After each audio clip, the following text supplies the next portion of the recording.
Hi, Niels. Hi, Grumpy. Hi, Armin. Hi, John. Hi, BME. Hi, Mark. Hi, Ian. Hi, Paul.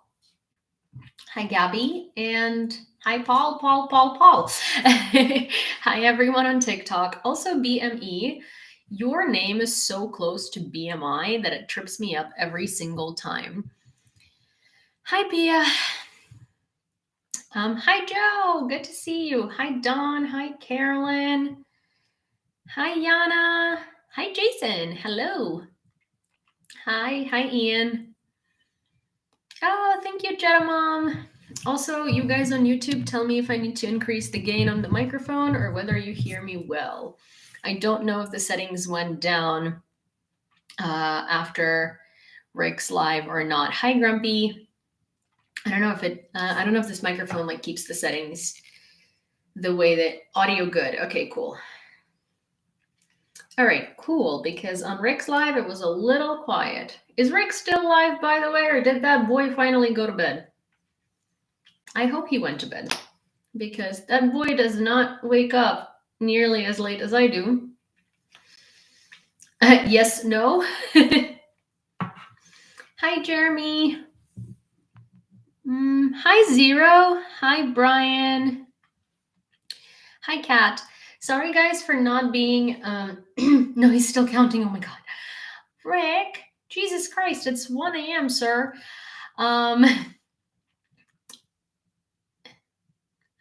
thank you, Isabella. Hi. Stop taking our tax money. Sir, I pay taxes in the United States. Do you?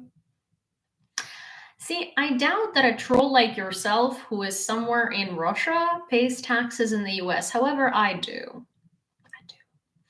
So I don't know whose taxes I need to stop stealing or taking. But I'm a United States taxpayer, sir, so why don't you skedaddle out of here? Anyways, hi, Dawn. Hi, Casanova. And hi, Michael. Good to see you. Oh, hi. I'm tinkering with my new car. See, that's a weird way to put it. Tinkering? You're tinkering with your new car? Tinkering sounds like you're doing something very sexually odd to that vehicle. Hi, Foodie. Hi, Veronica. Hi, Smiley. And hi, Hesham. So yeah, sorry for not going live for 2 days. I did take the weekend to Oh, thank you, Jay. I took the weekend to sort of like, just do everything I needed to do. I bought a mop today because my mop, hi, Heath Ledger. Wow. Glory to Ukraine. Glory to the heroes. I wish Heath Ledger was, here and could share his opinion. But so yeah, so I had to like get a bunch of errands done and stuff like that. I had to send a package through Nova Posta. It was very, very interesting today. Like you might find it funny. So I went to Nova Posta to send out 2 packages. One package, we're not even going to talk about it. It was just like a sweatshirt, and I had to send it. Yes, I'm in Ukraine. And I had to, oh, hi, Gorilla Joe. And I had to send it. And I didn't want the person to know anywhere close to where I lived. So I went to like a random location of Nova Posta, and I come in there and I'm like, hey, how can I send this out without like my name or phone number or like the location of the branch? And he's like, oh, the location of the branch cannot be blurred, but like I can just put some random information in. And I was like, yeah, okay, that's great. I mean, that sounds dodgy to begin with, right? I just don't want to have anything to do with the person, and I don't want them to know, like, I don't want them to know where I live. That's as plain as simple as it is. Like, I've had so much, like, I just don't want it. And so he's like, like putting in the random information, random phone numbers, like whatever. And then he's like, so what's the second package?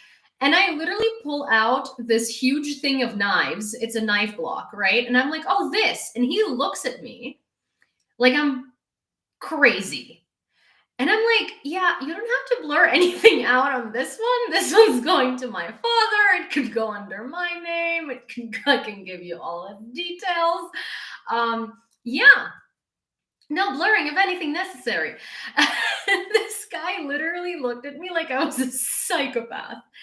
But I just had to send some knives for my dad, and I had to send some something to a person that I don't want them to know where I live. But the funny thing about knives is when I ordered a knife block, actually two showed up instead of one, and my dad has been needing knives, so I figured merry late Christmas, happy late birthday, happy early Ukraine Independence Day, happy early Easter. You know, my dad was joking and said we should order a car in your name and see. We should order a car in your name and see if two show up. And I was like, I don't quite think that works that way. But yeah, so for those of you who are not on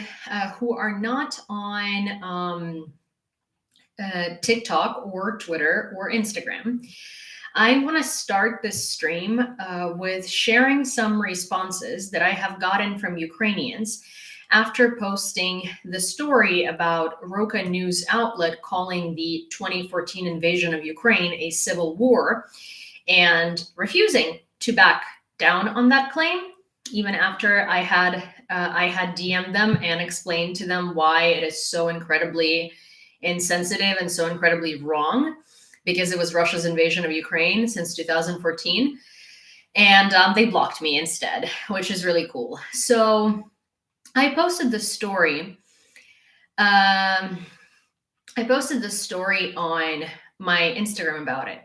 And so many Ukrainians, hi Denise, reached out to me and shared their stories. And a lot of them are from Luhansk, a lot of them are from Donetsk, a lot of them are from other cities that have either been attempted to be taken over by Russia or have been. So I really want these. I made a TikTok video out of it. I have Instagram stories of everything that has been sent to me, obviously anonymously, because a lot of these people have their families still in occupation, and of course I wouldn't want to put them in jeopardy. But I want to read you these stories because I think these voices are so important to hear. So, okay, here is the first response. More and more Europeans are falling for Russian propaganda. I am from Pervomaisk, Luhansk Oblast. At 14 years old, before Russia invaded my land in 2014, I stood at the main square with a Ukrainian blue and yellow flag. Russian propaganda is so strong and widespread this month that people don't believe me and brand me a Nazi brainwashed by American propaganda.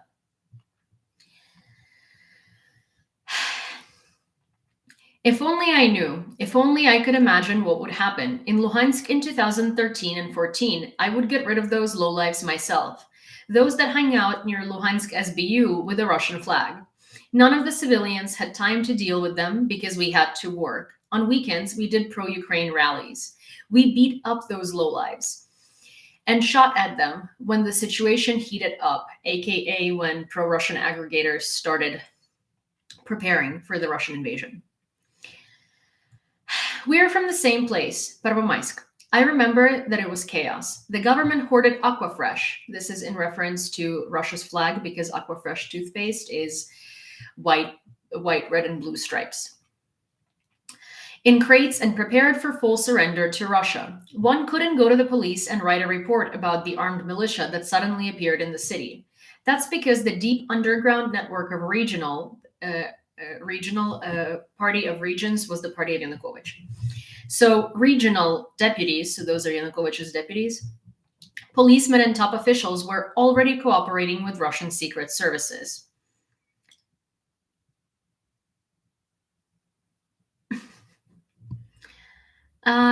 You guys, can you block that Russian bot, please? That's because the deep underground network of regional deputies, policemen, and top officials were already cooperating with Russian secret services, while we were left to watch our homes taken away and people killed.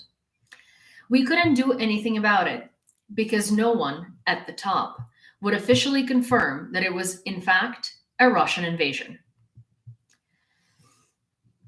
I'm from Luhansk and saw it play out. In a nick of time, some random people started blockading admin buildings. They took over military bases. Locals didn't even have time to process anything when everything around got decked out in tricolors. Those are Russian flags. And flags of unknown to us republics. No civil war here, just Russian secret services taking over the government. First came lawlessness and chaos. Then the fake referendum, Dnipro. Then the fake referendum, which everyone I knew didn't attend. I'm so ashamed now that we didn't understand what was happening in time and allowed it to happen. Well, so first of all, I do want to make a comment to this, and I've made it on my story about this.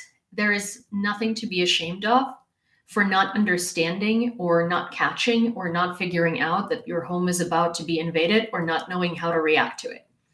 There is nothing shameful about that. Same here. Coming from Luhansk in 2014, we actually felt like the city was developing well. There was more Ukrainian influence, but to my knowledge, and speaking on behalf of my surrounding, we loved it and welcomed it. Finally, the movies were dubbed in Ukrainian with much higher quality, in my opinion. We could, though didn't have to, file taxes in Ukrainian. Teachers and professors were incentivized or received bonuses for teaching in Ukrainian. There was no pressure or discrimination whatsoever. And then, little by little, my mother, who was a doctor at a local hospital, started getting arrogant patients with Russian passports that demanded to treat them and even threatened her.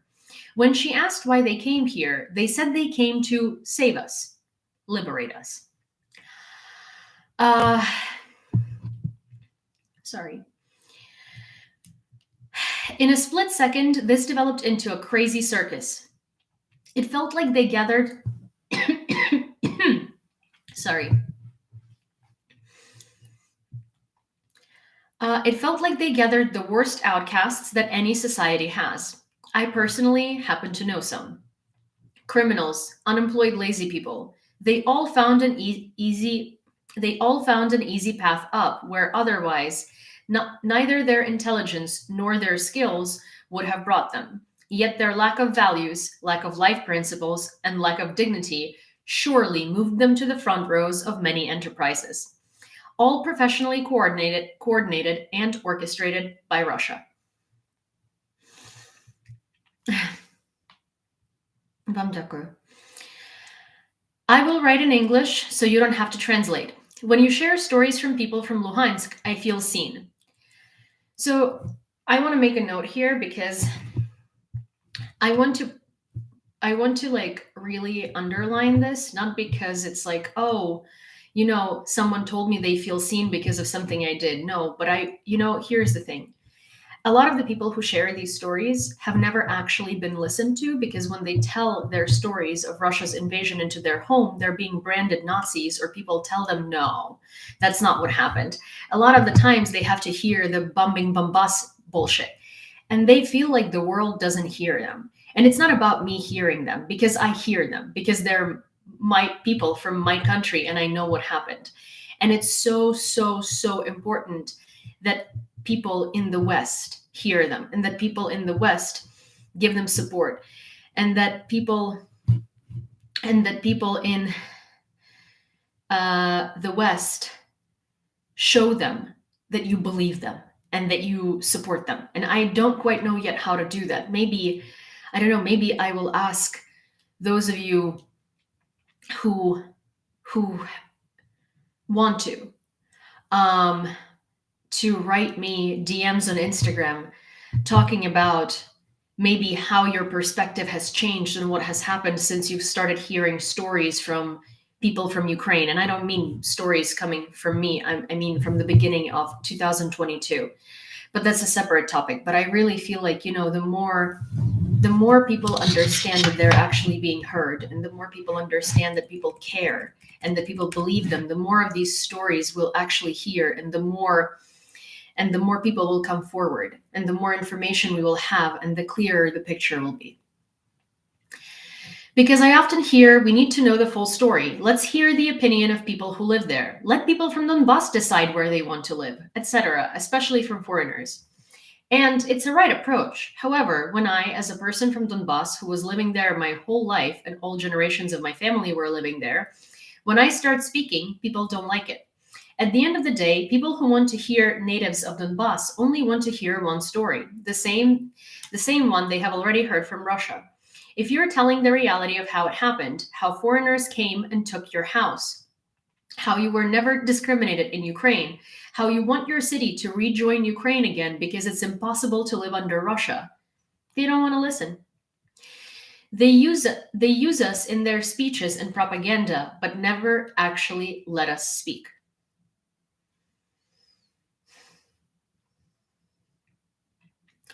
This one. I'm from Zaporizhia, and I remember how a lot of incredibly terrified people with money moved to our city from Donbass to save their families and businesses. Of course, then, 10 years ago, young people, myself included, weren't too happy about it, because it was assumed they wanted Russia, didn't like it, and then fled all Ukraine-oriented and came here. Now I understand the scale of the tragedy and how people can genuinely not understand what's happening, aka Russia setting up shop to take over. That's what the pressure was meant for, to get everything done smoothly and seamlessly. Russians prepared well then. My city felt the consequences and started preparing too.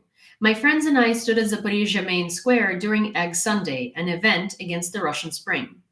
There are lots of photos from that day. It was held at the Alley of Glory, 500 meters from the mayor's office. I remember seeing a lot of suspicious youth in ski masks.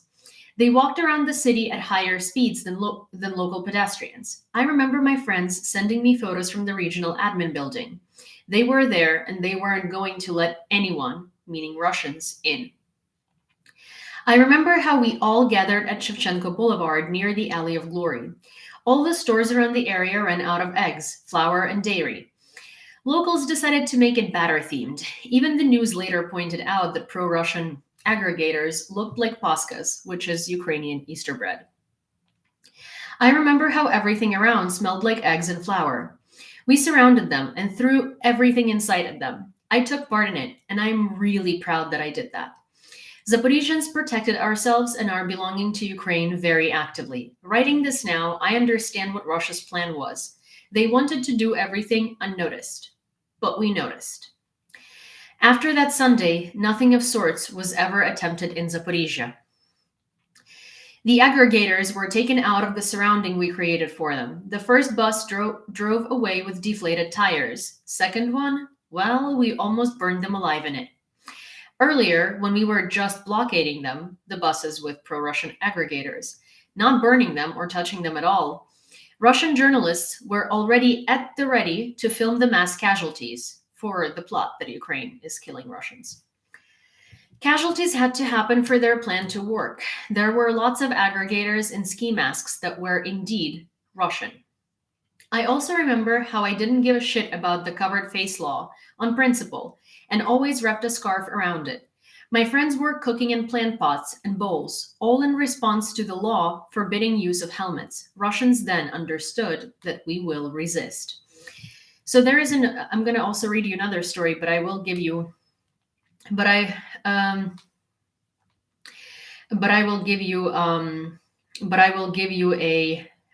rundown. So basically, Yanukovych, when Maidan started, created a series of laws that forbid public gatherings, jammed mobile service, forbid you from basically wearing any protective gear.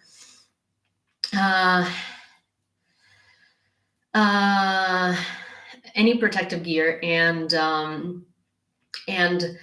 people on the streets, you couldn't wear a face covering, obviously, because they wanted to identify you and your family if you were pushing back the Russian invasion, because that was a scare tactic to prevent people from coming out and joining into resisting the Russian invasion.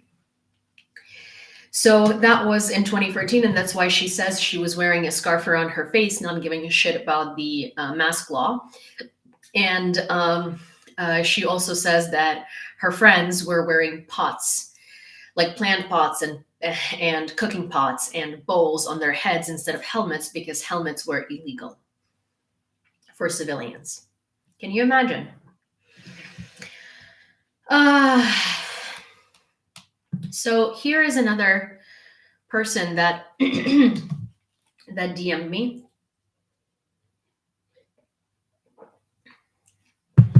I was at some point, Jason. So here's another person that DM'd me with their story. Yulia, thank you for your work and for bringing the truth to foreigners. I am from Donbass. My city was occupied back in 2014. I was 7 years old, and after several months of living there, my parents realized they could not accept the regime that came to our hometown and moved to Kyiv. Never in my life did I even think of calling what is happening in my native land a civil war. When I saw the headlines of Russian propaganda that it is the people of Donbass who separated from Ukraine and stood up against the Kyiv regime, it made me laugh a lot. Because I had to come into contact with the DPR military, who were then called Opolchenцы, armed militia. And they were Buryats, Yakuts, and Tatars, and sometimes Russians, especially from the Rostov region. They were immediately visible, even just by their accent, because even though in Donbass we mostly speak Russian, our Russian has a Ukrainian accent, and their Russian sounds different. Yes, of course, there are people who supported this occupation, even among our friends and relatives, but mostly these are old grannies or generally stupid and ignorant people who hoped that Russia would bring them happiness, high pensions, and a better life. And everything turned out exactly the opposite. Russia brought occupation, war, poverty, and fear. It separated families, crippled people's destinies. So the locals that were brainwashed into supporting this were usually genuinely lowlifes or like really old people who have like Soviet nostalgia or like nostalgia for their youth, which was in the Soviet Union. But in a lot of cases, the people who did support it were the kind of people who didn't want to work to have anything. And they were like, oh, Russia's going to come and give us everything without having to work for it. It's the grass is greener on the other side type of people who don't want to actually work for their future, that want to just, that want things to follow them, right? The last time I was there was 2-3 years ago, and it is simply impossible to describe in words what our motherland has turned into. Everything there became like a gray horror film. All people are evil, callous, they have no motivation to live and do something. We just started calling it a hole. Our family was divided because of this war, and while all other children wished for some kind of toys and candies blowing out the candle on their birthday, I started at the age of 6 on every birthday blowing out the candle on the cake and saying, I want this war to end, I want peace. For 10 years in a row. When so many years have passed and I think about it, I don't understand why a child should dream about it at such an age. Why didn't I dream about toys or sweets? And the worst and saddest thing is that we were not the only ones like that. Our story is not as sad and scary as others because thank God we're all alive and well. No one has died. We have food and water and a roof over our heads, but still, we essentially lost everything and started life with a clean slate. Wandered around different rental apartments, parents were looking for work. Many relatives took offense at us and began to consider us traitors, although they are traitors if they accepted the occupation. In Donetsk, we had absolutely everything: apartments, businesses, cars, garages, friends, relatives, a wonderful school. Now I'm already living a new life, and I don't remember a peaceful life at all because the war started for us back in 2014. We hoped that we ran away from the war, but it caught up with us again in 2022 for the second time. And after all of this, to hear from someone that this is a civil war or the Donbass people separated themselves is so funny. Recently, I was in Germany and saw a protest in support of Russia there. Seeing this, I felt a certain disappointment and hatred. I approached one of the demonstrators, who turned out to be German, and began to discuss with him. He began to tell me that Ukraine bombed Donbass for 8 years, and I told him, Dear, are you going to tell me what happened in Donbass? I was born there. This is my motherland, and you live somewhere in Germany and tell me this nonsense. You should have seen the faces of these Russians when I defeated them in a dispute at the age of 15. They probably did not even think about any wars at the age of 15, lived peacefully, walked with friends, had fun. And I just can't help but think about it because it passed through me. It's my personal pain and personal story. After this pro-Russian protest, it seemed to me that we live in different parallel worlds. While we go there to occupation, we are tortured at these borders, held for several days. We sit under fire. These poor people in a developed European country go to a protest with Russian flags. Everything I have told you now is very superficial and short. If you want, I can tell you much more, but it will be a whole poem. And to this day, we're afraid to say something very loudly because there is always a possibility that we will have to go there because there are our relatives, friends, and so on. Therefore, for the same reason, I want to ask you not to show my name and to preserve anonymity because I don't want problems for myself and my parents. And thank you very much for your, okay, well, that doesn't matter. But it matters that, someone who is so young had to go through something so horrific, and someone who is so young would wish 10 years in a row for their birthday for the war to end. Can you imagine being a kid and your wish on your birthday every year is for your home to come back? This, I know that I've heard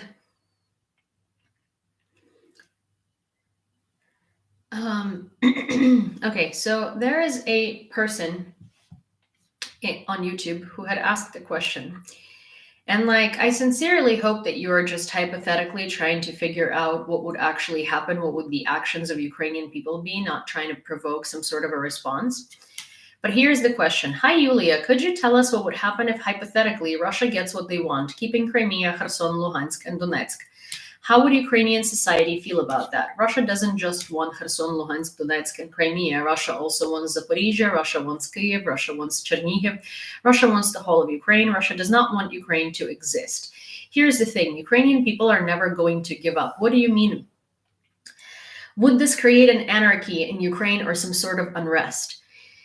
If Russia gets to keep these territories and continues trying to go further, if Russia takes over Kyiv, hypothetically, and takes down the government in Kyiv, then I can assure you the entirety of the country is going to come out with whatever the fuck we have in our houses. And we are going to fight with our bare hands against this, because none of us are ever going to accept living under Russia. None of us. And if Russia was able to take Kyiv back in 2022, as in the Kyiv government and the people, I can assure you the response would have been the same, because every single person would have come out with whatever weapons or whatever makeshift weapons or whatever they have in their house that flies or beats or weighs something. I don't know, with their guard dogs, with dogs that are on the street that have rabies. And everything would be used as a weapon against this, because Russia doesn't just come here and starts a different country. Russia comes here and wipes us out of existence. Russia creates open air concentration camps for Ukrainians on the territories that it takes over. I think that people do not realize what Russian occupation is like. Russian occupation is not just a new government came over and now you have to speak Russian and go to a Russian school, but life continues as normal. That's not what happens. You're not allowed to leave. You're being watched 24/7. Your phone is being checked for whether you talk to your Ukrainian relatives. You get arrested, you get tortured, you get investigated for speaking Ukrainian, you get investigated for having a yellow t-shirt, you get investigated for having a blue t-shirt. Your house, your apartment gets searched. Your daughters, your moms, and your wives get assaulted all the time. That's what happens when Russia comes and occupies Ukrainian cities. They don't just set up shop and give you, I don't know, Aquafresh flags. They erase your language. They indoctrinate kids. They take men and they force them to go fight at the front against their own while they're occupied. It's an open air concentration camp by all means. And it's a death chamber. And every single city that has been released from Russian occupation is either carpet bombed to the ground, or it has mass graves, or there are torture chambers, or there are filtration chambers, or there are bodies found in the ground in people's front yards. There are Ukrainian flags buried underground because that would put you in danger.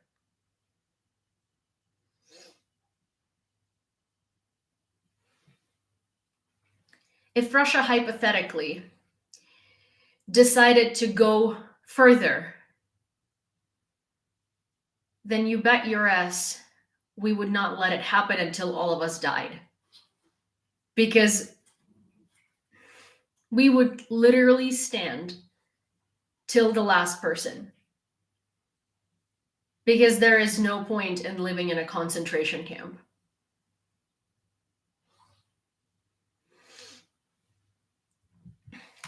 Yeah, so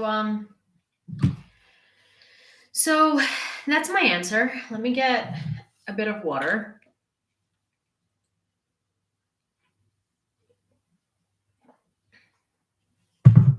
Your tutor in Kyiv said the same. Well, hi. Hello to your tutor. I'm also in Kyiv. Do send her my regards, or him. Like the boy they shot in front of his family for taking pictures. Yeah, or like the kids in Odessa that were brutally murdered today because of the airstrike.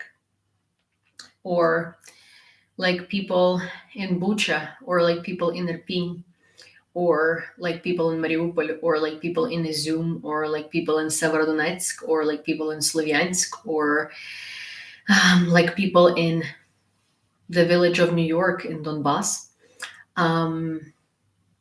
Or like people in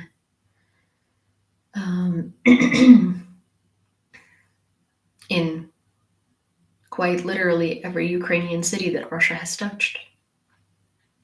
Because Russia is a genocidal, maniacal, imperialistic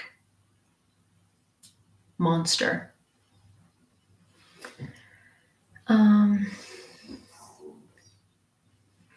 Document everything. I'll try and help spread the word. Personal stories are extremely powerful. I am documenting everything. I am hoping to potentially put it together into a, if I get enough of these stories, which I hope I will, I'm going to try and approach publishers in the US and in the UK, asking them to make it into a book.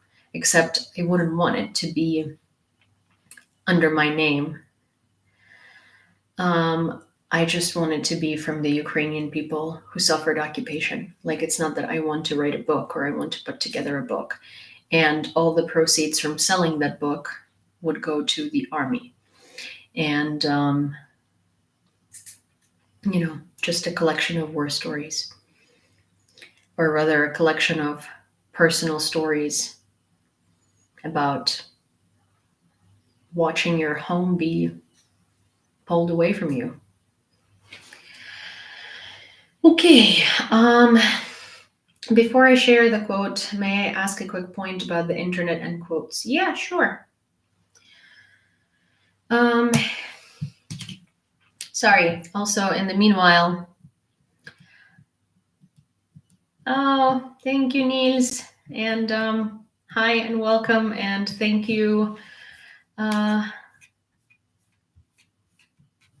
Oh, Niels, thank you for gifting 5 memberships, and thank you for upgrading your membership on YouTube. I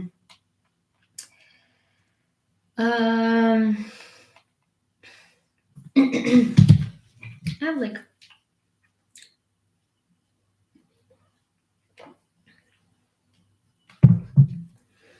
many of these hoax quotations then circulate widely on social media. In times of war and or political turmoil, the amount of these hoax quotations increases exponentially.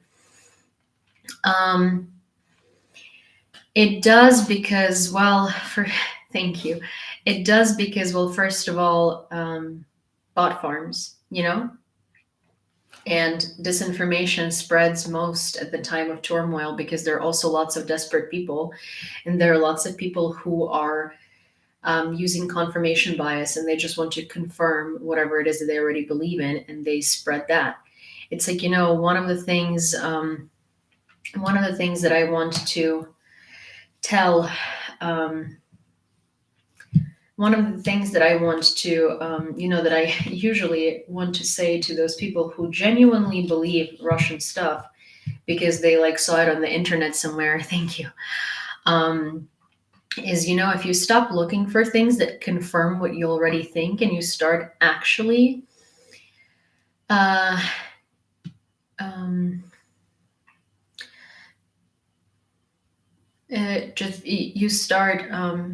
you start actually just Googling things in an unbiased language, you will actually find your answers.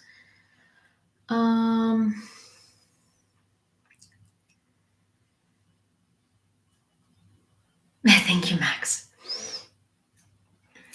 That would be lovely. Who's the news?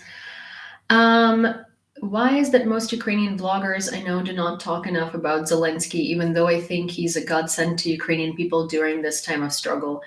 Zelensky is a very good political leader as the face of a war-torn country. Zelensky is a very good leader in terms of international policy and international communications. He lacks a lot as a leader in terms of internal affairs, and there are lots of issues with him in terms of internal affairs. I mean, he's also very busy trying to get this country.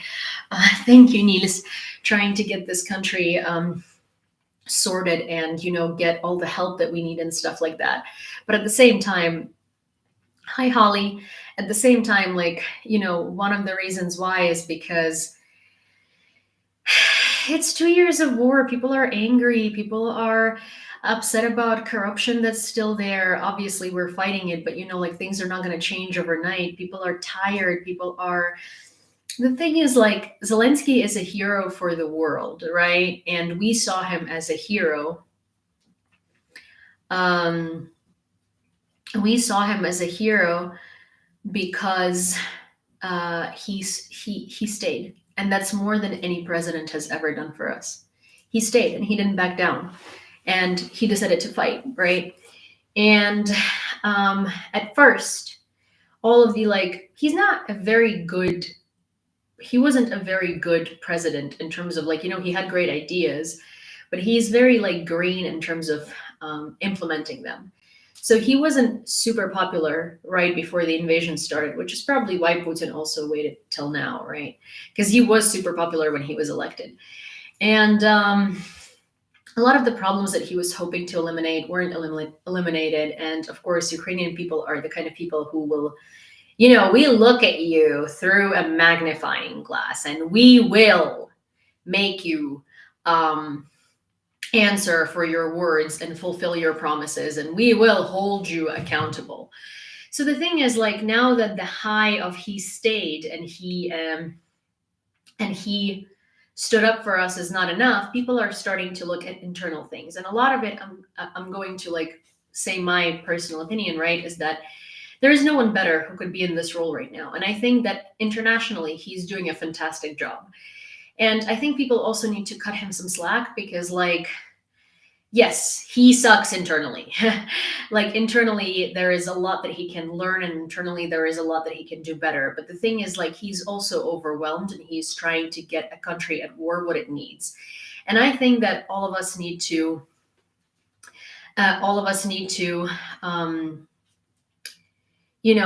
write down and remember the things that we don't like. And then after the war, after we win it,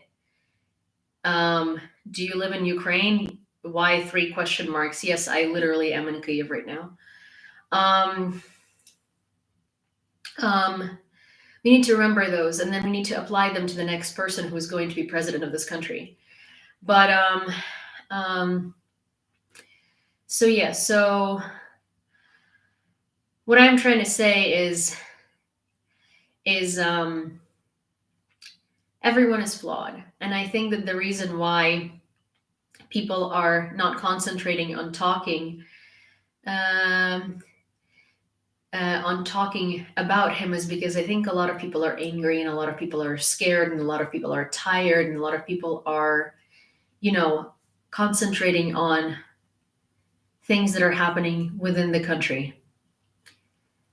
Right now, maybe show him some grace. Well, yeah, I mean, here's the thing. That's like, we will defend it on the world stage. It's someone asked why no one's talking about Zelensky a lot, right? We are not shitting on Zelensky. I mean, some people are, but that's their problem.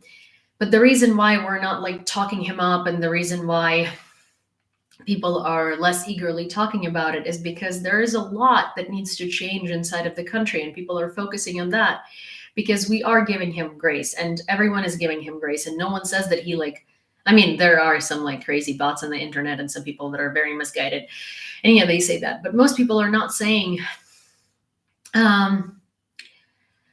most people are not saying that he's bad. Most people don't think he's bad. People understand that he's doing a great job internationally, and he is. And no one's going to take that away from him. He did, he's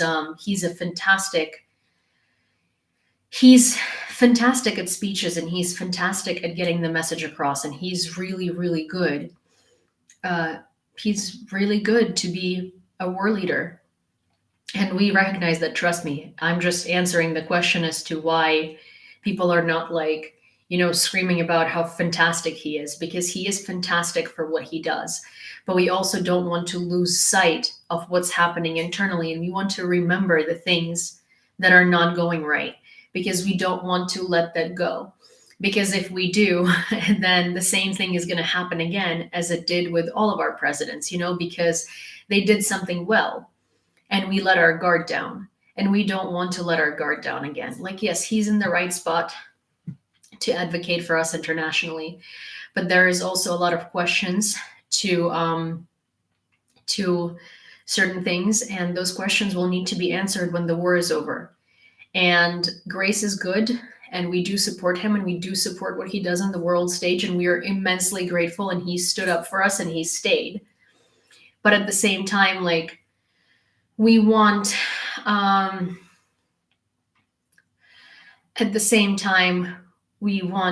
accountability on all levels once the war is over, because the country is never going to change unless we hold these people accountable. So yeah, so that's all. That's kind of it. So I got a donation to the fundraiser in the amount of $10. Thank you, Rachel. So we are now at $10,018. Do you think we could get to like, I don't know, maybe $10,300 or $10,400? I mean, that's a huge, that's a huge bar, but maybe we can get there. So we are fundraising for drones for 3rd Separate Assault Brigade for 6 drones. We are 2/3 of the way there. And if you would like to donate to this fundraiser, you would like to donate to this initiative, you can do so through going to the link that either Grumpy posted on YouTube and I just pinned, or going to my link in bio. I'll show you how to do that, and then we're going to get to the news. You can go to my profile right here, and then you click on beacons.ai. It'll bring you right over yonder, and you will get here, and that's going to be the fundraiser where you can find PayPal, Venmo, Revolut, and Monobank, and every donation through PayPal and Venmo that comes during the stream is going to be announced and is going to be accounted into the total. Hi, James. Thank you. And it's going to be added. And here is also the link for those of you who might want to just type it in. And Grumpy just sent it. It's $10,018.00. Yes, because it was evened out. Okay, so I see you guys commenting and asking about things that Zelensky did not accomplish internally. It is a conversation for a different stream, because I want to start doing the news. Internally, so here's the thing. I don't want to discount things that Ukrainians are upset about, right? Like Ukrainians that are not me, other Ukrainians. I don't want to discount the fact that there are some shady people in Zelensky's office, but I think that they know what they're doing and they know how to do it at the moment. So, right now it's not top priority, but I do think that some things will need answered for when the war is over, right? I understand why a lot of people are skeptical about a lot of things, and I understand that we are also used to being betrayed all the time. And also,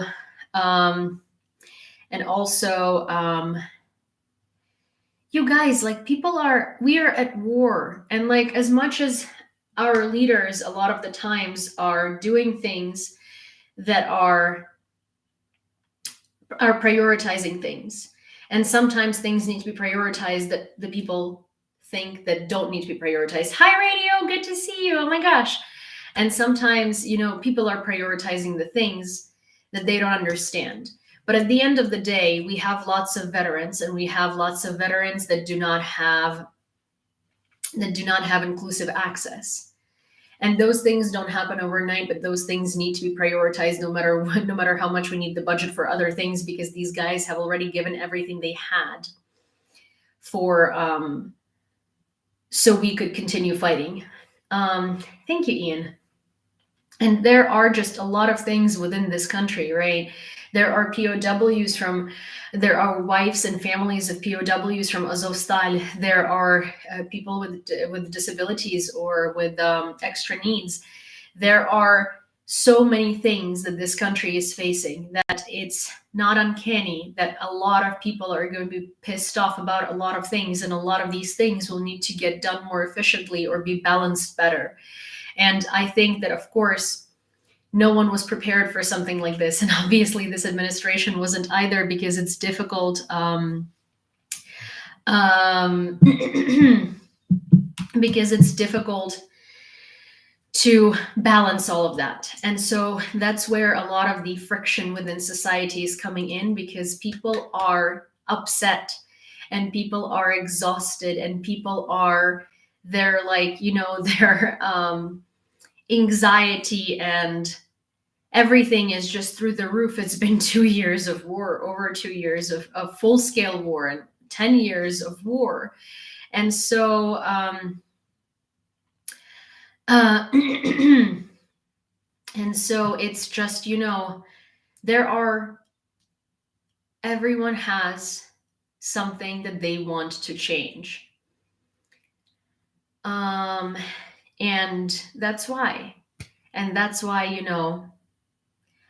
No one was prepared for this, and it's really hard to balance what the people need versus what the army needs versus what the budgets are supposed to look like. Because at the end of the day, people are only going to think with their hearts, and people are not going to think with logic. And the hearts are give every single dime to the military, which makes sense, but also then the country is going to collapse. Then also, it's just, here is the thing. We are coping and we are managing. And I think a lot of the things that the people are upset about are valid, but a lot of them are also invalid, and a lot of them are misguided. A lot of the things that the government is doing is valid, and a lot of it isn't invalid, and a lot of it is misguided, because a lot of the intentions are good, but the outcomes aren't. And guys, we're in an impossible situation. It's so difficult, and it's so difficult to do everything right.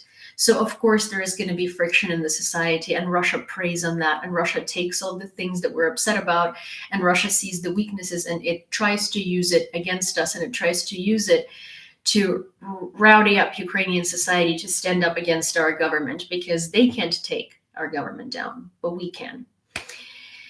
And so that's what it is. It's just really hard to live in this every day, and it's really hard to prioritize, and it's really hard to make the right choices. It's just point blank. Hi, Chad.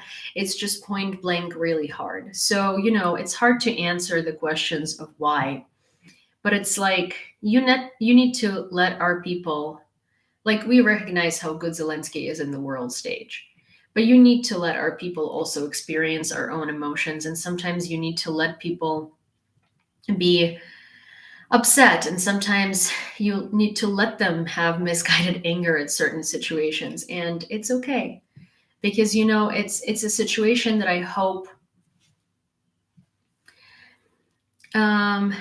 it's a situation I hope no one has to face, because both parties are right and both parties are wrong, and both parties want the best but don't know what's best. And some people, a lot of the times politicians do things that they think are going to be best and then they're not.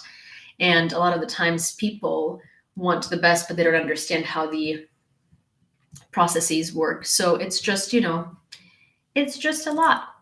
How are you holding it together? Well, I don't know if you were here on Thursday because everything is a blur. I'm picking up Liv tomorrow from the trainer. She's apparently doing much better. And she almost ate Cinny, so I had to get Liv a crate, and I had to send Liv for the weekend to her trainer overnight for 4 days, so he could give her his full attention and try to train her. Liv is a rescue bulldog, and she attacked Cinny, and she's a little bit, she has a lot of problematic behavior. So this weekend has been a lot because well, first of all, that was a huge financial thing to take on, which was great. And I feel like every single time I'm on a live, I'm like, oh, I had this financial burden come out of nowhere. And I'm sorry. I really don't mean to put that on you by any means. I'm just complaining because I'm used to being an open book. And because I've moved and all of this, it's just, I feel like every time something good happens, something really crap immediately follows. And then I'm just never at a stage of just coasting. It's always like, oh my God, yay, to fuck. And so that's been the beginning of my weekend on Thursday. Yeah. And then Friday, I think I did the live, and then Saturday, Sunday, I was kind of running errands and doing things. I was supposed to meet a friend today for coffee, a friend who is in the military, and we all love him very much, though I want to strangle him today. I ended up running around the city for 3 hours, basically, with him being like, I'll be there in 15 minutes. I'll be there in 15 minutes. Actually, can we, I'm leaving my house. And then 3.5 hours later, I literally, I was like, I'm leaving. And this man was like, from where? And I was like, from this goddamn fucking coffee shop that I've been waiting for you at for this entire time. And he was like, oh. And I'm like, yeah. The point is that, it's sometimes people who are in the military, they have no concept of someone else's time. They have the concept of only their time. They don't, they just think that it's it should be understood that they can just flip flop back and forth between what they're supposed to do right now. He's not in the military anymore. He is retired. We do love him very, very much. It's just today we really, really don't like him. And so, yeah, I resemble that remark. His Yewleea lecture series, it's amazing. Yeah, on YouTube, it's really good. Also, Rory Finnan is a historian from Cambridge who's really, really good. You should look him up.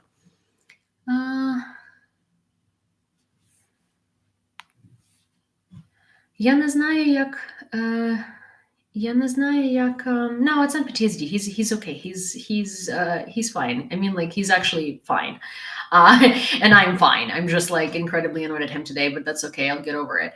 And he owes me big time because I've wasted 3.5 hours of my life that I could have done something productive on, running around the city trying to figure out where the fuck this man is.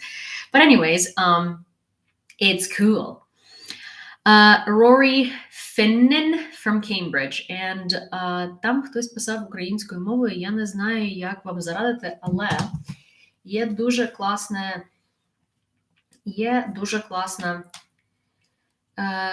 є дуже класний сервіс, який мені писав. І це є сервіс психологічної допомоги українцям, які в кризі. І мається на увазі в кризі, типу, в будь-якій кризі. Тобто, якщо у вас вам треба поговорити з психологом і пропрацювати якісь моменти, і тому що я не є професійна людина, я не знаю, як вам допомогти. Але і я не знаю, чи це той самий, але це реально дуже класний сервіс. Блін, я, по-моєму, зробила скріншот в себе на цьому телефоні. І я зараз його не знайду. Хіба що, якщо я напишу, вона вже, напевно, спить. Бо моя подруга робила про це сторі. Але якщо ви себе почуваєте так, ніби ви не знаєте, що робити, вас все дратує, все навколо не так, то це нормально. Це нове нормально. Типу, якщо ви вважаєте, що ви недостатньо робите, що ви там безглузді, непотрібні, неправильні, не знаю, недосконалі, ще якісь. Welcome to the club. Всі себе так почувають, навіть ті, що на фронті. Так що я думаю, що це просто національна риса тепер. Мені, будь ласка, якщо можете, напишіть в Інстаграмі, і я знайду вам цей сервіс, і я вам скину їх інформацію, бо вони реально дуже-дуже класні, і вони якраз фокусуються на тому, щоб розмовляти з людьми і допомагати їм в кризових ситуаціях, типу того, що відбувається зі всіма нами зараз раз на тиждень, раз на день, на місяць. Вам дякую. And thank you, Brian, and thank you, everyone. Oops, did I freeze? I don't know, but I was just responding to someone in Ukrainian because they needed a response. Also, when I started talking a long time ago, I received 2 different donations, one in the amount of $50 and one in the amount of $30-something. I think it was $31.37. It could have been $37 and something like that. But point is, thank you, Mashbook, and thank you, I think it was Dominic. So altogether, we are at $10,099.37. So if you guys want to donate to this fundraiser, please do so through the link that's pinned on YouTube, or Дякую and dziękuję is, similar, but not quite.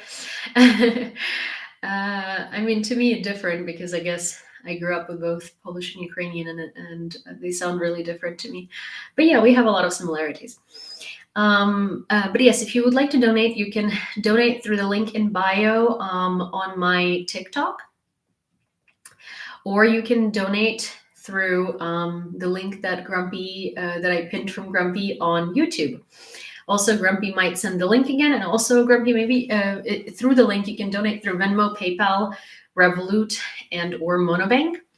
And all of your donations are going to be announced on the live, and it's for 6 DJI Mavic drones for 3rd Separate Assault Brigade, and we are 2/3 of the way through. At $10,099.37. Okay. Where was I?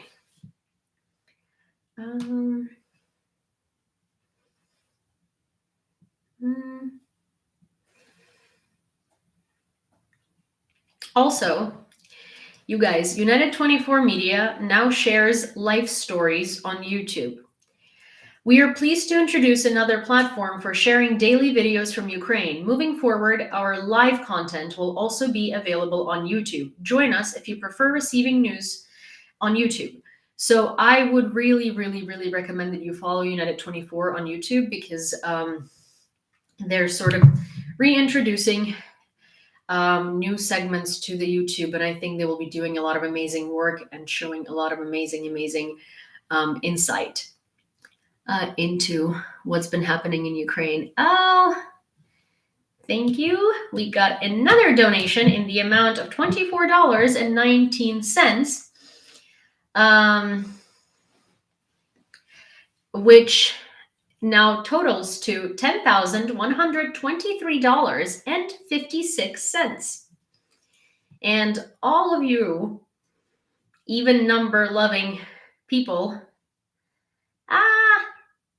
yes, technical fool, that's you.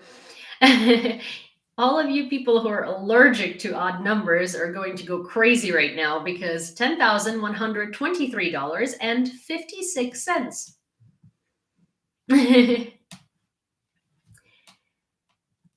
So the Air Force of Ukraine yesterday permanently landed another Su-34 from the Russian Air Force. Can we call it a force anymore? Can we call it a slight wind?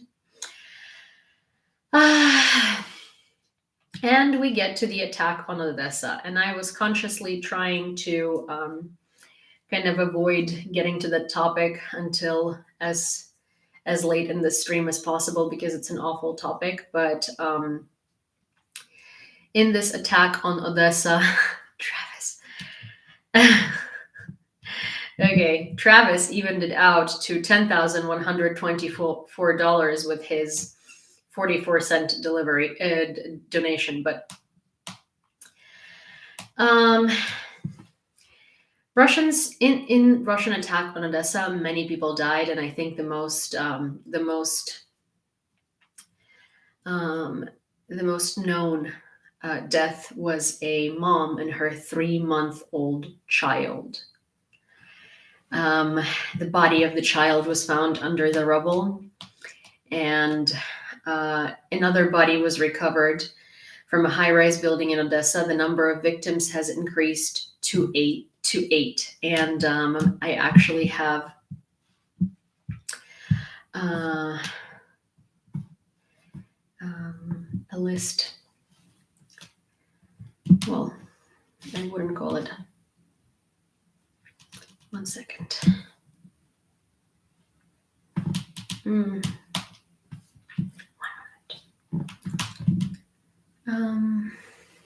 Oh, John, did you send a donation of $1.01 again? Because for some reason your donations never show me on the screen how much they are, but I know you're definitely trying to 1 sec. To square with the total. Okay, so here is 1 sec. Here is, okay. In this one building, Zlata, 8 years old, Serhiy, 10 years old, Liza, 7 months old, Marko, 3 years old, Timofey, 4 months old. Those are the kids that died in Russia's attack on Odessa last night. In one single building, 5 kids aged 8, 10 years, 7 months, 3 years, and 4 months. And that's horrendous. Absolutely horrendous.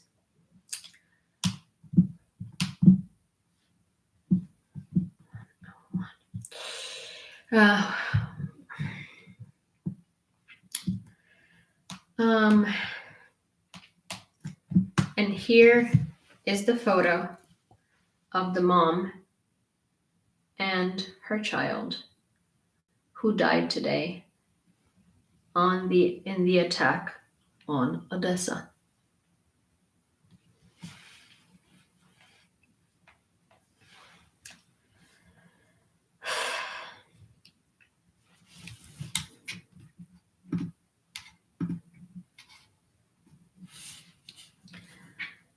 Yeah, and I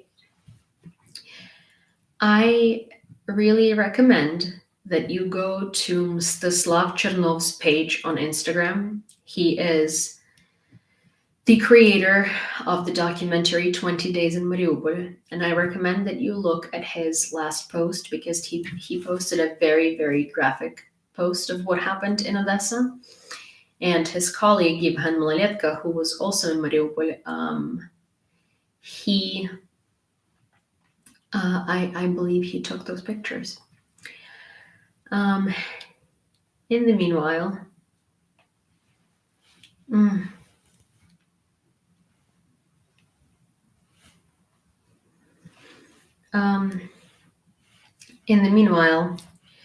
I would like to show you a video.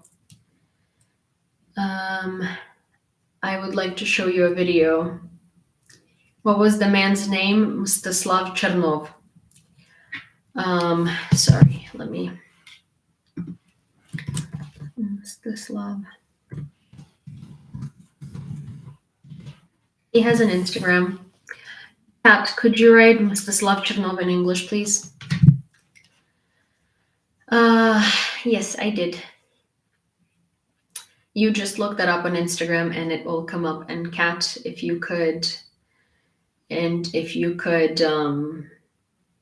write that in the TikTok comments, that'd be really helpful. And in the meanwhile, I invite you to watch this video that is called "How Long is Putin in Power?" This is the first video ever posted on YouTube. And Putin has already enjoyed a sit in the Kremlin. He was there when America's sweethearts, Brad and Jenny, just got married, divorced. Brad got married again and divorced again. He witnessed the rise of Facebook and first ever iPhone. And the fall of the US pop princess Britney. Oh my God! While Dubai finished its world's 8th wonder, a man-made Jumeirah Palm Island, and Tesla released its very first electric car, Putin started a war against Georgia. He enjoyed Michael Jackson's last moonwalk. King of Pop has died. He celebrated the birth of Instagram. It was mostly for sharing lifestyle pics, and not the images of Malaysian MH17 crash, Crimea occupation by Putin's Russia in 2014, or Russia's intervention in Syria. President Putin survived bird and swine flus, the awaited end of the world in 2012, Ebola, and COVID 2019. When the planet got tense after the Chinese launched Sensation, humanoid robot Sophia threatened to destroy the world. I will destroy humans. Putin decided to do it himself by starting more and more wars and kept pumping his army with fresh recruits. Just like Nikita, who was age 5 when Putin blessed him with a kiss in 2006, and is old enough to get recruited by the same old Putin and die for one man's sick ego. And he hasn't finished yet.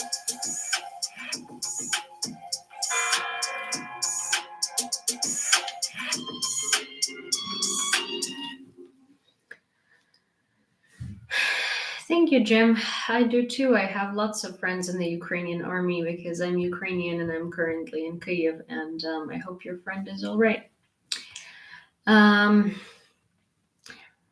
Hi, hello. It's quite crazy to think about it, isn't it? That Putin has been in power through all of these events. It's insane. And it's insane that someone that he interacted with who was 6 at the time is now 23. That's wild. And Putin is still in power. While we were watching that, John did meddle with the total for the fundraiser, and now it's at $10,125.01 because John really likes to make the numbers odd, and you know, there are quite a few people that really like to make them even. Some in particular. So for those of you who would like to donate to the fundraiser for 3rd Separate Assault Brigade is still running. Hi, Travis. Oh my God. Oh my God. Well, you guys, someone anonymous had just donated $200 for the fundraiser, Heroyam Slava, which brings us to $10,326. And that someone anonymous will be anonymous to you, but for a very slim group of people, you guys, I'm so proud of her. So, Grumps will know who I'm talking about, and so will Kat. Tell me about the fundraiser. It's the fundraiser for 3rd Separate Assault Brigade for 6 DJI Mavic 3 Pro drones. And we are a little over 2/3 of the way through for these drones. And if you would like to donate to the fundraiser, there is a link in my bio, and you can go through the link and it'll tell you more about the fundraiser. And there is also Venmo and PayPal and Venmo and PayPal and Revolut and Monobank and various different ways that you can donate. Hi, Christy, and also hi, Juju. Oh, welcome to being Agent Beat again. And yes, your donation is going to be announced on live, and it's going to be added to the total. If your donations come outside of live hours, then I will announce the donation at the beginning of the live next time. Someone just donated $10, so that will bring us to $10,336. How do you say orange in Ukrainian? Do you mean orange as in fruit, or do you mean orange as in color?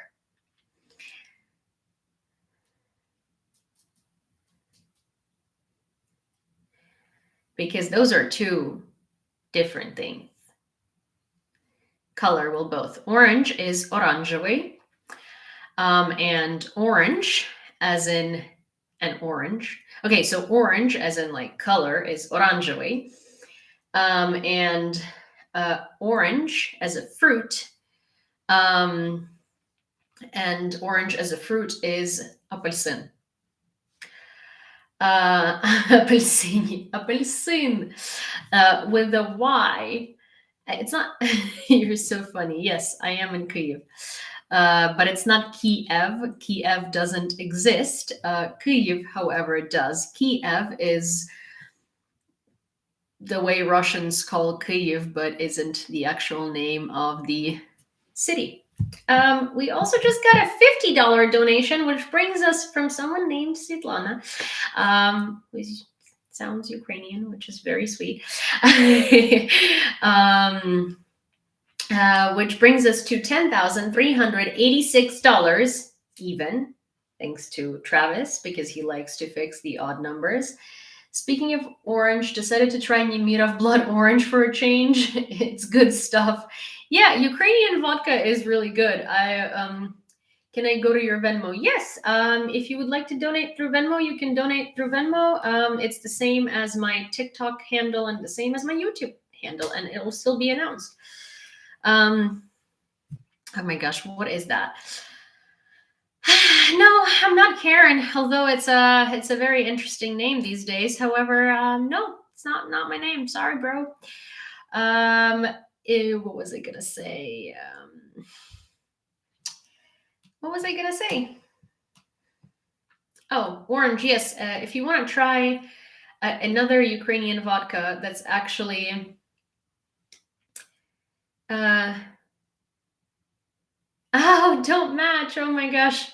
That was so sweet last time. And like, hey, I think every donation helps. Just here lurking. Hi, LJ. Also, oh my gosh, what was I saying? Something about oranges and something about blood orange. Yes, so there is this brand of vodka. It's called Khlibny Dar, which means the gift of bread. But they've rebranded and launched in the US and some other countries as X-Dar, so it'd be easier for people to pronounce it. So that's a very good Ukrainian vodka. It's very smooth, and I don't even like vodka, so there is no reason for me to sing praise to vodka. $10,426. And also there is a donation of $25, which brings us to $10,451. And there is a donation of I think it was $5.99. Maybe it was like $5.60 something. So I'm gonna go with $5.69, and if not, then I will add, or if I said more than it was, then I'll match the cents. And if I said, if I said more than it was, then I'll match the cents. And if I said less than it was, then I'll fix the total. I need to know the cents. I can't. Actually, you know what? I can, Travis. Just for you, I will check. Just for you, Travis. 69. It is 69. I was right. Ha! So $10,456.69. Appelsin. My friend has a liquor store and I will ask them to carry it. That's so cool. Thank you. Yes, it's X-Star. Also, Hortytsia. Hortytsia is a Ukrainian vodka, and it is also rebranded for the international market. Hortytsia is an island. There used to be a Zaporizhzhia Sich on it. And that's where Cossacks lived, one of the most famous Sich. Sich is like a fortress.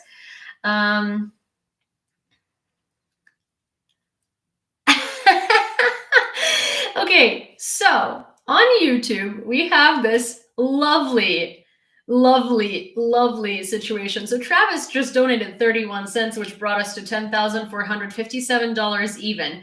But we have this thing aimed at Travis where, okay, let's confuse Travis and help the cause. For the next 5 minutes, I'll match the cents portion of each donation. Come on, everyone, make me broke. So from right now it's 31. So let's start from 32 to 37, respectively. Who's got a halfpenny? Every cents part of each donation is going to be matched. Okay, so we have 69 cents. So I'm going to add the cents first, and then when they're matched, I'll add the matching because I will get confused. But so we have 69 cents to match. It's funny how we annoy each other into donations. It's really funny. Thank you, Tom. It is funny. So for the next 5 minutes, all the cents portion of the donation is going to be matched. So if you would like to donate some ridiculous amount, like, 21 cents, or like, 69 cents or some other Kama Sutra belonging number, maybe 13, devil's a dozen, maybe 12, just a dozen, matchy. Okay. So Hortytsia is also a Ukrainian vodka that's now on the international market, and it's under KHOR. Khor. What's my lucky number? 7. And what does this become? ADHD financial blackmail. Aw, and in English. Okay, so 99 cents, and we have was it $1.99? Or was it $1.01? So we have 99 cents, and then we also have $1 something.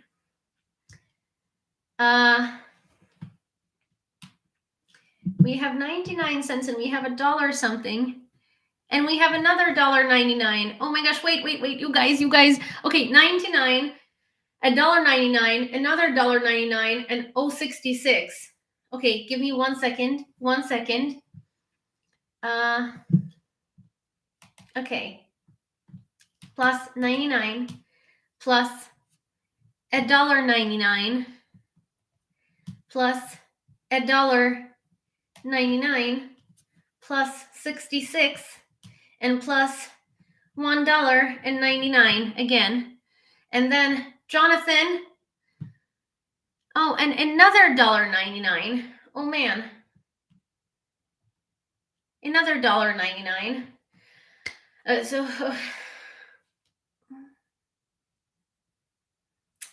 And then Jonathan, please just tell me what the amount was, because I do not see what you send on Venmo because you wrap it. And I'm 107. Okay, so $1.07. Travis, brace yourself. Oh, thank you, Elboon. $21.99. Okay. Oh, another $1.99. Okay. So,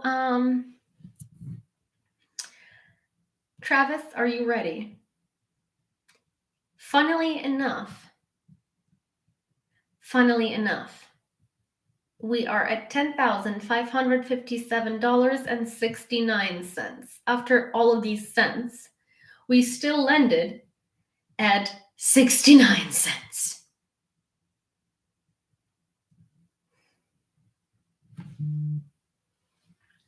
Oh, so another 99 cents.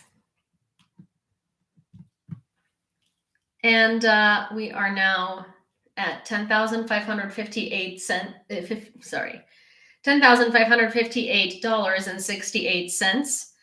$4.99. Look at that. Second favorite number.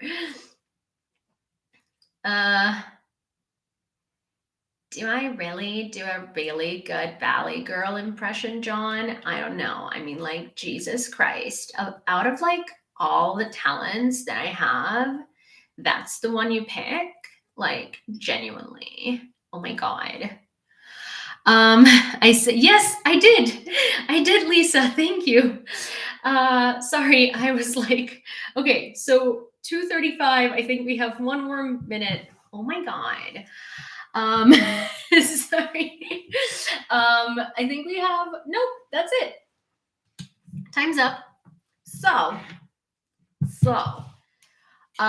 you guys, I'm going to tell you the cents part. Oh, 22.16. Does that still count? The 16 cents? It's still okay, 22.16. Okay. So, now let me see. Oh. Okay. Okay. So, you guys, I'm going to recite the donations, the cents in the donations, and I highly advise that someone takes them down with like a plus sign. Paul, $8.88, but it's 2:37 already. So, okay. I'm going to recite the cents, and someone please just take them down and then send them in like a, or if you could calculate, that would be so helpful. Please just help. Okay. All right. So 88 cents, 16 cents, 99 cents, 99 cents, 99 cents, and 99 cents, 33 cents. One sec.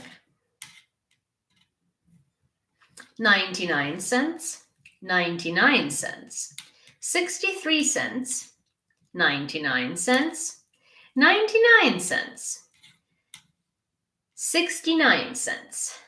And then I have to check Venmo. Who is responsible for breaking Yewleea? Aw. Thank you, Tracy. $10. Okay. So there is also Venmo, which was John's 7 cents. And there was,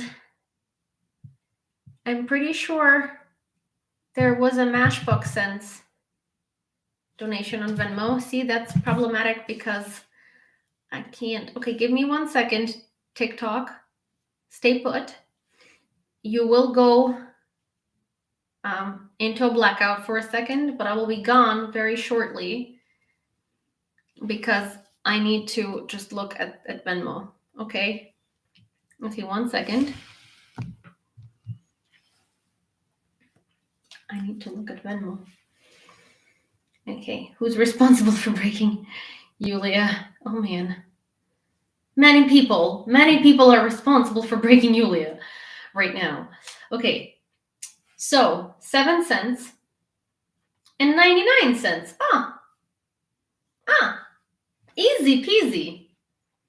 Okay. Easy peasy.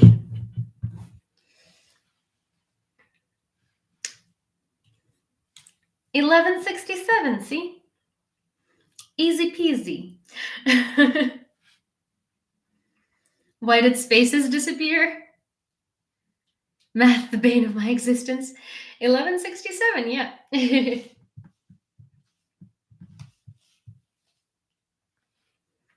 Woo. Oh my gosh, Travis. I think someone broke Travis.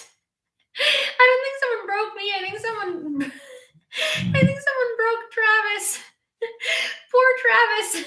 If you guys were on YouTube right now, he's literally like glitching out into different number combinations onto the keyboard, and it's like it's actually kind of funny, but also like, aw. Oh, thank you. Another $10. Which makes it $10,627.37, which is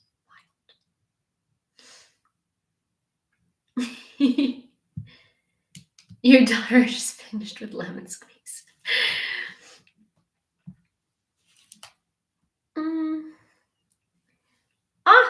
The security service of Ukraine has enhanced its maritime drones, rendering them even more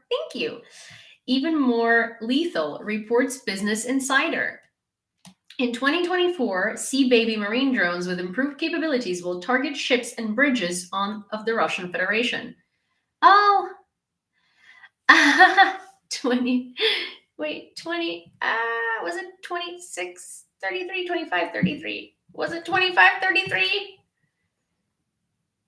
Wait, that brings it to $10,652.70.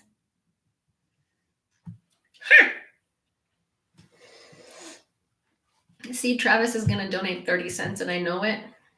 I know it. Thank you. Russian contestants will not have the opportunity to participate in the Miss World 2024 contest as the aggressor country has been disqualified. Veronika Shiptsova, head of the Miss Ukraine organizing committee, announced that the decision was made due to the behavior of a Russian contestant, Rosa Gadeyeva. Oh, Travis just donated 30 cents.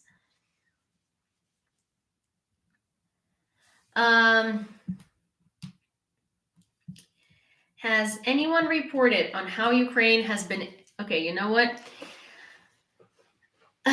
This episode so far, right? So, okay, you guys, we're gonna talk about, like the news. So it's 2:42 in the morning. I have to go to bed in maximum 18 minutes, but I will use that time instead of reading the headlines and explaining to you things about maritime drones and stuff like that, and Russian contestants that were harassing Ukrainian contestants, and the stupid Russian tennis player. Yes, thank you. I did announce it. Thank you so much. And the stupid Russian tennis player who got disqualified because he cursed at the judge in Russian and then said he didn't do it and then got caught because she speaks Russian. Wahaha. But anyways, so here is the question. Has anyone reported on how Ukraine has been able to take out so many planes all of a sudden? Was it new equipment or just Russian ineptitude? Okay. So Ukraine took down 2 AWACSs. AWACSs are they're spy stations. they basically are your eyes, and they tell you what's going on, and they are control centers. Russia has 8 in total, and likely probably 2, 3, maximum 4, but 2 of them are not serviceable. So let's say they had 6 in total, we took down 2, now they have 4. They're half blind because their range is not nearly as large as you might think. We also made Russia blind in Crimea by taking down lots of their air defense, and by screwing with their air defense. Ukraine had been blowing up Russian bases, and Ukraine had been blowing up Russian storage facilities, and this is now, and it's something that I was telling you to pay close attention to, because I couldn't tell you upfront what was going on, right? And I'm actually super happy that this part I can talk about. But if you look back into the past 6 months and you look at the things that Ukraine has been taken down in Russia and taking down in Crimea, you will see that Ukraine has purposely been scratching Russia's eyes out. And Ukraine has been blinding Russia in the occupied territories in Crimea, in Russia's pre-border territories.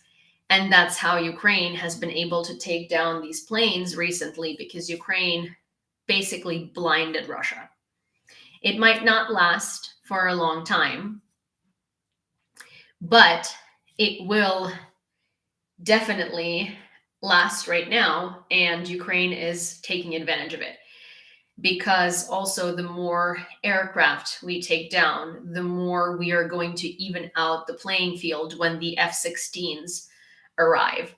Because Ukraine is scared that the US is not going to get their shit together, and then our only hope is evening out the playing field with F-16s. But when Ukrainians say that, people are like, oh, F-16s are not going to fix the situation that much. We know. Which is why we're preparing for it and doing what you see us doing, so it can actually even out.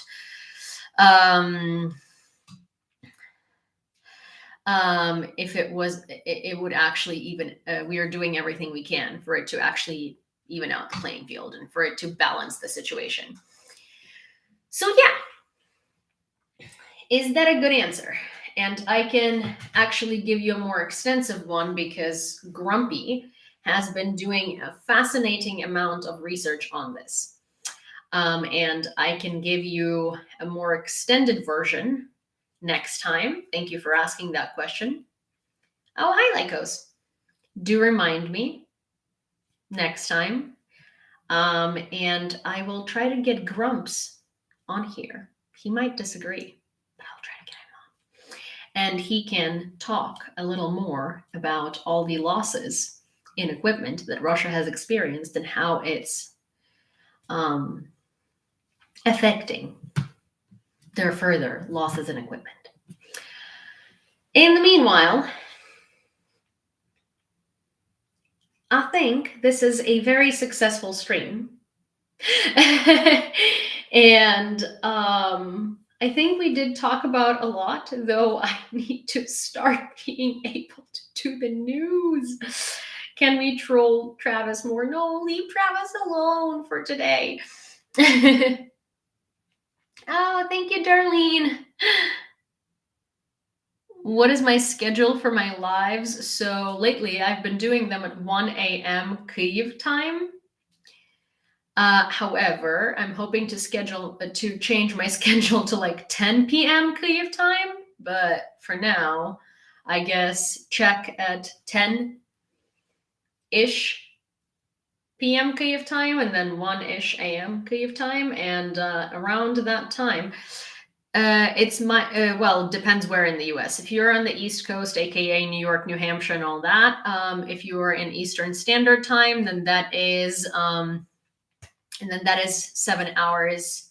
You're 7 hours behind me. But if you have an iPhone, and I'm sure if you have an Android, you can Central. So what Central is another hour behind me, right? So you're 8 hours behind, I think, but do check. I think Central is another hour behind me. iPhone, yeah. So when you press on, wait, you guys, okay. So there are lots of functions in our phones that like we don't, this app called Clock. So when you go in here, there is World Clock, and you can add literally any city. And it's really cool because you can add Kyiv, for instance, and you will see what time it is currently in Kyiv.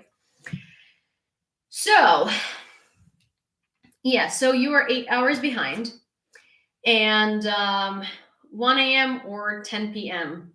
Kyiv time. So either or. If you don't see a live scheduled 30 minutes before 10 p.m., then it'll be scheduled at 12:30. Oh, Dina, hi.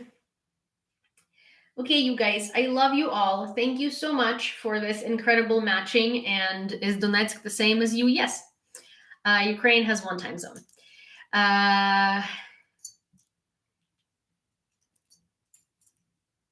Yes, Armin has a really great Instagram page. I follow him. So, alrighty, guys, I'm gonna go and try to get some sleep, because if I don't, then I'm never gonna change the live to earlier timing. And I'm also hoping to sleep in my bed tonight, because I have been falling asleep on the goddamn couch.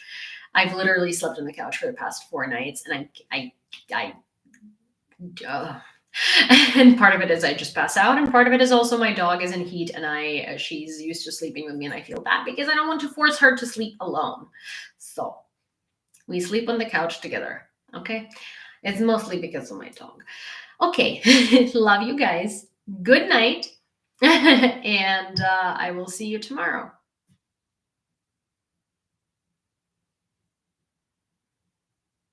Bye, guys.